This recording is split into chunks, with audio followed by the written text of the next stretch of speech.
And yet, I've come to know most of us keep falling into the same traps. Broken homes, distorted roles in media that erases our sacred bonds. So before we talk about technology, we got to talk about family.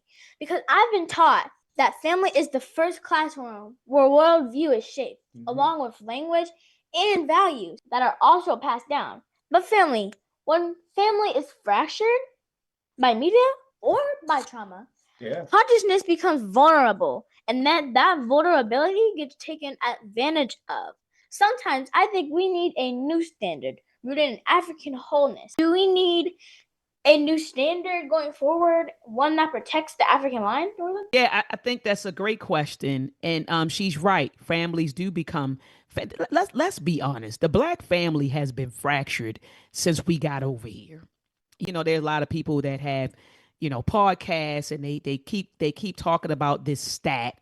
Black families were together, up until the 60s or 70s. 80% of Black people were married, which is true. And then, after the feminist movement, after the drug epidemic, after mass incarceration, things destroyed the Black family. And people like to recite that stat. Oh, the Black family was better off. When we was in slavery and Jim Crow, we was better off. We was together.